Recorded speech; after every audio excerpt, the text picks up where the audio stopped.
So Kathy, we get to talk about tearaways now. Oh, good. And there is such a big misconception about tearaways. And one of the first things I like to always start off with is, do you understand that tearaways should never be used as your main stabilizer on anything that has any stretch or any give to it? I did not always know that. I did not. And if you can remember that, it will help you a lot. Tearaway is made for stable fabrics, for tightly woven fabrics such as your quilters cottons, your unbleached muslins, anything that's a stable fabric. One of the things I like to always mention is if you buy a t-shirt that has an embroidery design on it, you wear it and you wash it and you run it through the washer and dryer, what does it look like when it comes out of the dryer? It's just a shriveled up mess, isn't it? And so you can't even take it to your iron and press it back out. Right. Well, all of your commercial embroiders use tearaway because it's the cheapest form of stabilizer to use. Right. But yet it is the wrong, because there is no movement or no give to tearaway. One of the other things about tearaway too, if you've ever used a tearaway before, that is just a nightmare to pull it away. And you can't pull it away, and you end up having to take scissors and literally trying to cut around the edge. Floriani tearaway is made in such a way that it will literally tear in any direction, just because of the process of when it's combed, the way it's manufactured. It's beautiful. It's a fiber-based, so it's not a paper-based, giving you that stability. Also, one of the greatest things to remember about tearaway is the fact it will withhold about 8,000 to 10,000 stitches. Oh, that's nice. Yeah, so one layer is going to give you support for about 8,000 to 10,000 stitches, and you won't have to... according to your stitch count, you'll have to maybe have a floater, whatever, to add to that. But each layer, and it doesn't really matter what tearaway it is, will support 8,000 to 10,000 stitches. And Debbie, let's tell them or share with them what a floater means when we use that term. Okay. All right, good. A lot of people don't understand what that is, and it's just literally a piece of tearaway. We'll pretend that this is our tearaway. And this is our hoop. It's in our machine. So it's just a piece of tearaway that it floats underneath the machine. It's between the bed of the machine and the hoop.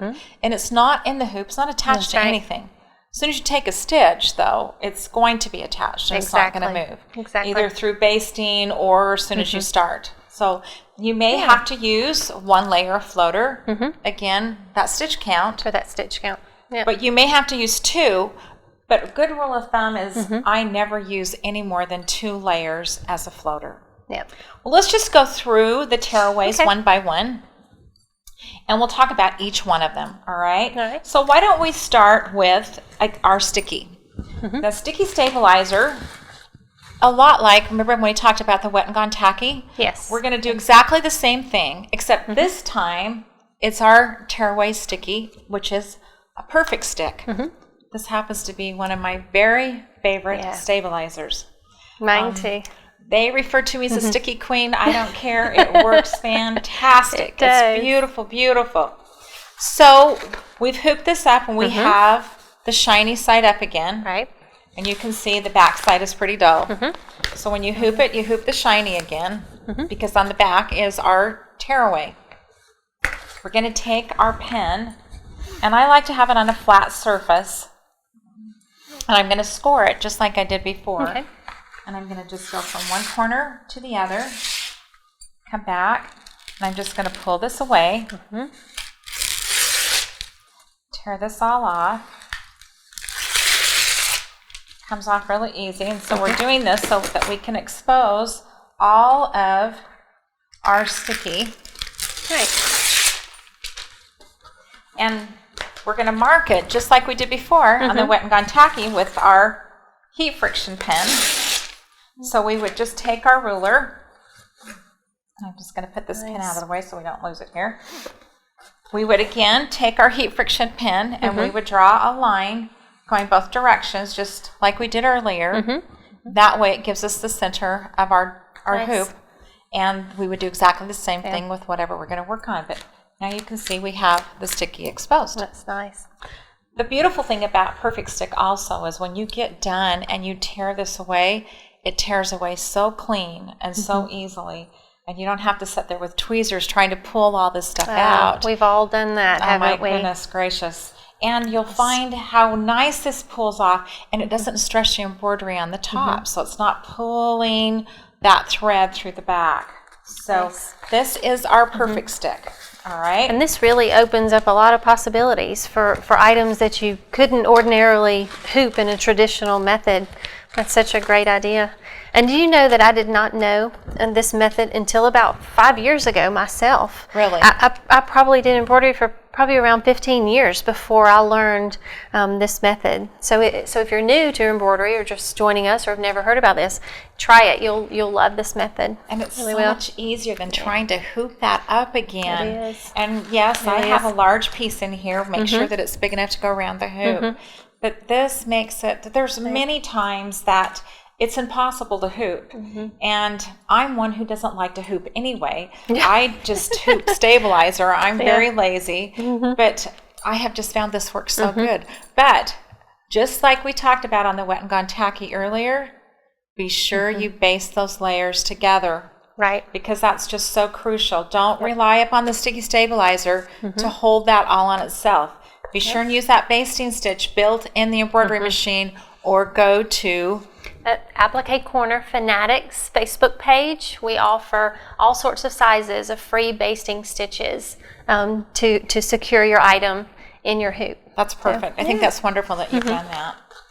All right, so I'm going to put perfect stick aside for just a minute, and we're going to come back and talk about that in just a minute. So I'm going to ask you this, Kathy. Do you use fusible stabilizers? Not often enough, I've learned. Okay. All right. You know, I never did either. I'd use them, but let me rephrase this. I wouldn't get up and go to the iron and fuse them on. That's right. I would just tear them off and shove them underneath as a floater, which was defeating the whole purpose. Right. We have two fusibles in the Tearaway line, one being stitch and wash fusible and one being heat and stay fusible. This is when the light bulb went off for me. Have you ever had a design when you got done, and when you got through with the embroidery design, you had this, I like to refer to it as the ripple effect all the way around the design? Absolutely. Rippling, puckering. I think we've all been there. Oh my gosh, so much. Well, and isn't it interesting how when we do these, we put this embroidery design on, we destroy the holy Hannah out of the fabric. We get done, in our minds, it should look just as perfect as when we started. We think so. Well, it should, right? Yeah. But we just destroyed this fabric. I mean, how on earth can it? Absolutely. The needle's puncturing tens of thousands of times. Oh, my gosh. So here's when the light bulb finally went off to me. If you have an embroidery design that is 15,000 stitches, that means that that needle is going to penetrate through that fabric 15,000 times.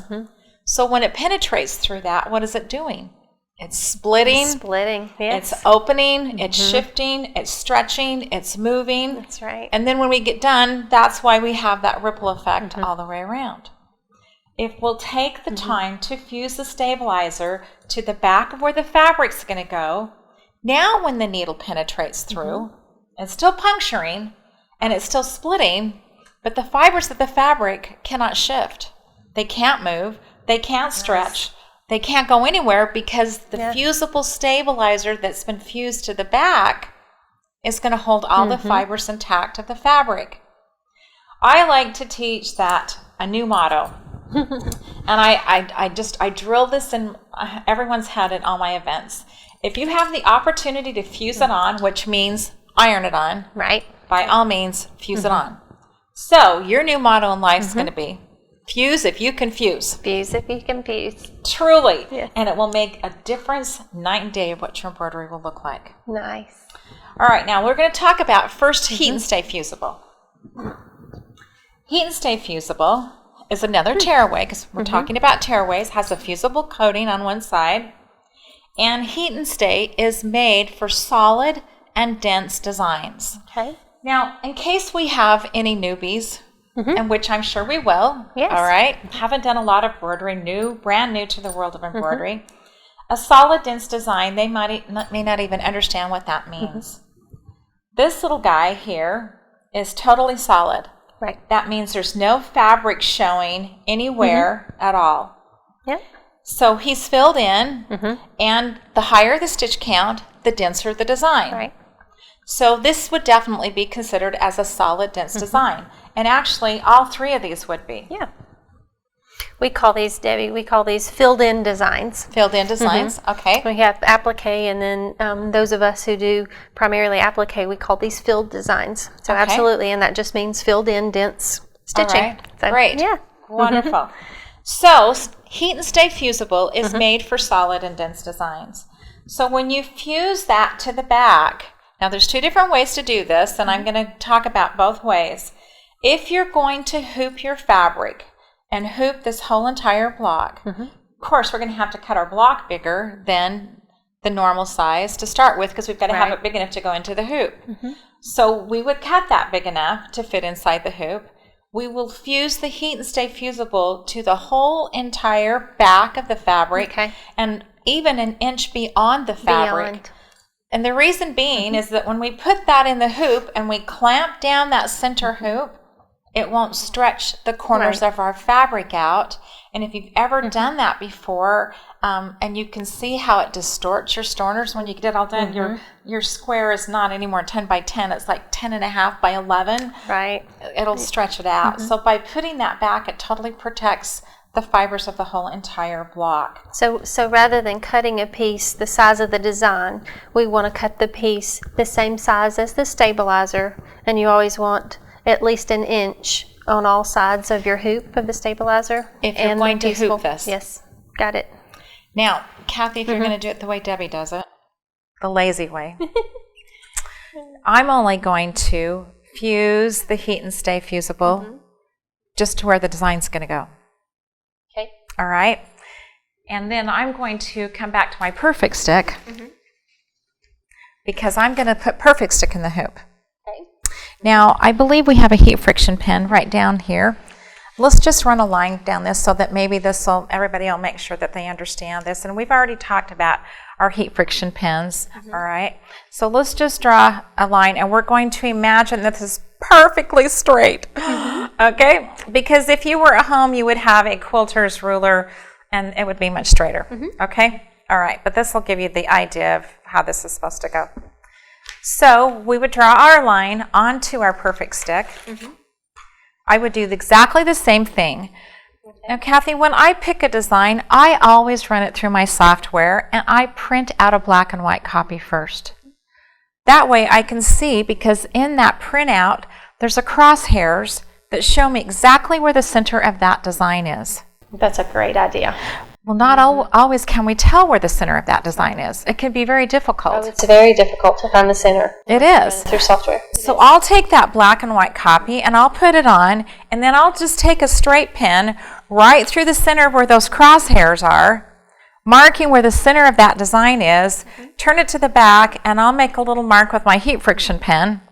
So then I will take my quilter's ruler one more time, and I'll draw my lines going across the back, and we'll just draw an imaginary one here. And we're going to guess that the center is somewhere in here. And we're going to do the same thing this way, just like we did earlier, just on our wet and gone tacky, but you would do it with a ruler so it would be more straight. So now we've got our Heat and Stay fused back here. We know where the center of our design is. We've made our marks. So we're going to fold this. And I'm going to have you hold this, Kathy, up here. And I'm going to take and fold this, and I'm going to mark it, lining it up just exactly like we did earlier with the towel. There's my line, because I've marked this on the wrong side. Right. And I can bring this up, making sure that it lines up perfectly. Smoothing this all out. And then we want to be sure that we base these layers together so that it doesn't move or budge on us whatsoever. Then, of course, we always want to use a topping, and you can either use the water-soluble topping or the Heat and Gone. We talked about the toppings a little earlier. This doesn't have any nap in it, so it doesn't really matter which one we use. We can just make sure we have a topping, and it'll make sure those stitches stand up on top. Baste it all down. Now, Kathy, this little guy is 24,000 stitches. So if each layer of tearaway roughly supports 8,000 to 10,000 stitches, so would we need a floater? Yes. All right, so let's go through this. This is 24,000 stitches, and you're right. So the heat and stay fused to the back is good for 8 to 10. That's right. The perfect stick in the hoop is good for 8 to 10. So we only have anywhere from 16 to 20,000 to support. So you're exactly right. We would need one floater of medium tearaway to float underneath, because our topping is not going to support any stitch count whatsoever. It's just going to support the stitches to stand up on top. Boy, does it make a difference when you use that topper. The stitches are even more beautiful. Yes, they stand are. up all nice and pretty. You know, and I like to always use denim as a really good example, because if you've ever done an embroidery design on a piece of denim and you get done and it's like, design just looks terrible. It's just like all sunk in. You can't see any definition whatsoever. Well, denim is the worst. It just soaks up that embroidery. By putting that topping on top, it makes a big difference. So just remember that heat and stay fusible is for those solid, dense designs, and you call them Filled designs. Okay, all right. Yeah. Fantastic. Nice. All right, so we're going to put this over to the side. And it does make a world of difference. If you see how beautiful these look, and how there's not any ripples around it. And these have been washed many times and traveled the country, and they still look pretty darn good. So. It makes all the difference in the world. Immensely. Okay, so the second fusible we're going to talk about in our Tearaway line is our Stitch and Wash fusible. Okay. Now, Stitch and Wash fusible is kind of unique because it is 50% water-soluble fibers. Wow. So it's going to tear away beautifully. Now, notice that this design is quite a bit different. So Stitch and Wash is made for these open, airy designs. Yeah. So, Kathy, if you think of like red work or blue work, I mean, they've got black work, everything now. Right. But notice how it's not solid. It's not filled in. So I've just fused this, and we talked about a minute ago when you said be sure that we had to fuse this out bigger than the fabric itself. This would be if we were going to hoop this. So notice how we've gone an inch beyond the fabric, and then we would hoop this up. Nice. So we fuse this totally to the back, and you can see my stitch out of the design. Here's the great thing on how to release this one. You can take just like a damp rag and put it on for like 30 seconds. This is just going to melt when it pulls off. Nice. Or if you have a delicate fabric, you could take like a wet Q-tip, just a Q-tip around that also, and it's just going to melt away. The wonderful thing about the Stitch and Wash is it's going to stay underneath the stitches, so when this is washed, it's still going to look beautiful. It's still going to hold its shape. It's not going to ripple on you, because everything, that other 50% is going to remain underneath the stitches. Well, Debbie, we appreciate you telling us this so much. At Applique Corner, we've got some new designs. They're very popular, and we call them sketch designs. And they're nothing more than red work, just as this is, just open and airy designs. But boy, can it be difficult using other products. Trying to remove it from the back is so very difficult. When you have a dense design or a filled design, usually it comes out, all the way around the edge. But these are so difficult, so that's so nice. You can melt it away. You said just easy. 30 seconds or so. I just take a damp rag and I just put it on the back. Like I'll just take a wash rag and wring it out and lay it on the back, 30 seconds, and this is just going to melt right off. It's Can't wait to try. Nice. And you don't have to worry about trying to pick this out with tweezers. Remember too, when you wash this, it's all going to go away except for what's underneath. Now, here's a little trick when you iron on these tearaways. Because you never want to put the iron directly onto the tearaway. Either fuse, Kathy, from the fabric side down, or take a pressing cloth and put over the top.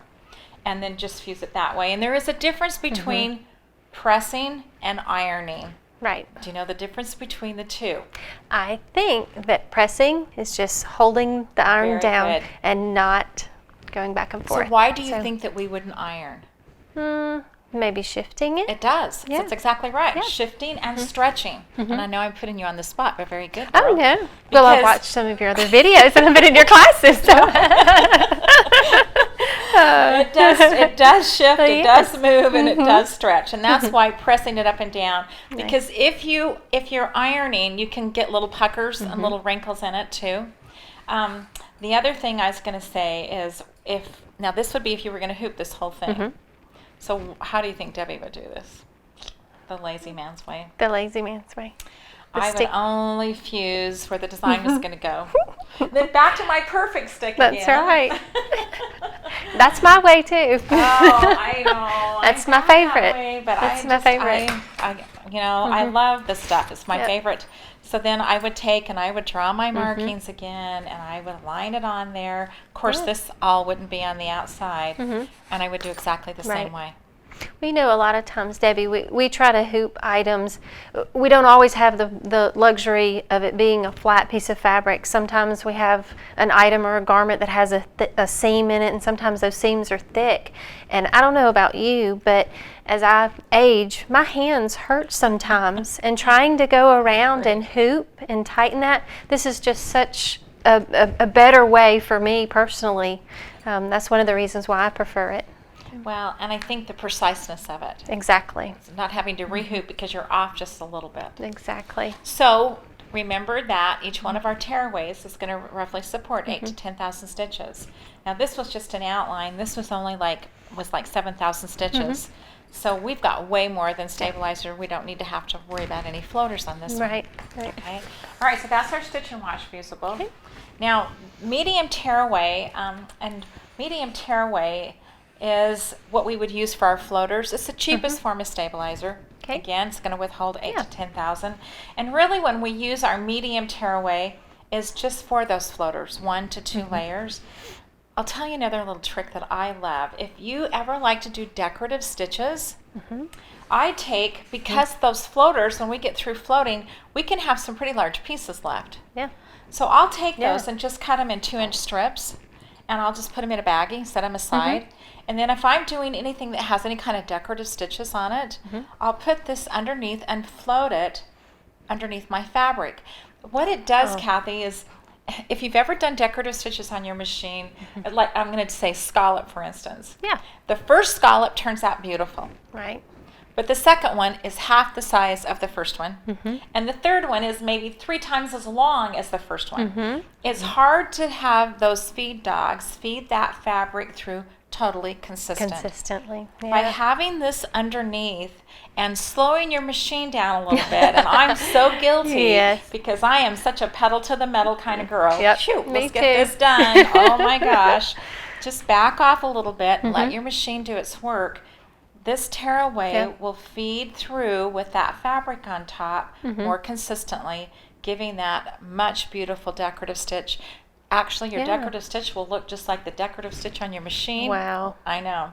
These little guys can be so handy. That's such a great idea, because we all know we throw away quite a bit of it, and to save it and to repurpose it, that's so smart and economical. Really, really good. This would also be good to float under a hair ribbon, like if you're doing ribbons, the ladies do. Definitely. Cheerleaders or teams with the hair ribbons, so that would be nice. Great idea. Nice. Those filled designs. Keep those little pieces. Okay, so there's one more here that I'm going to share with you, and that's called our wet and stick. Now, wet and stick happens to be a water adhesive activated stabilizer. Okay. So that means it's going to be activated with water. It takes very, very little water. To do this little square piece, I literally wet these 2 fingers and shake it off and rub it around. That's how small amount it takes. Wow. Now, Kathy, I did this sock and then I took it off and put it back on so that you could see how this works. This is the one and only time that we will not need to baste. Okay. Because this wet and stick will literally hold like concrete. There's no need for basting. There are many fabrics you cannot baste. For instance, leather, vinyl, ultra suede, and they're beautiful fabrics to embroidery on. But if we were to baste those down, we'd have little holes every place that little basting stitch would show. So we definitely don't want to baste those. So this is it comes in 1-inch grids, or it comes in plain white. So once I've wet this, it instantly goes sticky. and I've just smoothed that sock down. And you can see, Kathy, that's not coming off of there. Wow. I mean, it is really on. Wow. Yeah, so it is nice. a water adhesive activated stabilizer. So when we get done, we're going to turn this over. We're going to wet it really good on the back. And one of my favorite little tools on this little guy is, I think it's called an envelope sealer, those little bottles with a little spongy on the top. Yeah. I just kind of go around the edge of that and wet and release, and then it will pull right off. Nice. But this will hold so wonderful. It's also so nice that it has the grid, so you can line up your item and get it straight. That's nice. Makes it much easier. I will tell you, though, that if you're doing a sheer white, something really light, even like this tablecloth here, I would use the plain white and not the blue, because your blue lines might faintly bleed through. Okay. So just to be on the safe side, if you're using anything really white, really sheer, use the plain white. Okay. I'm going to give you a couple of great examples of why a wet and stick would come in handy. My daughter had some napkins that she wanted done. Her husband's a dentist and wanted these really beautiful napkins with a monogram with a T in the corner.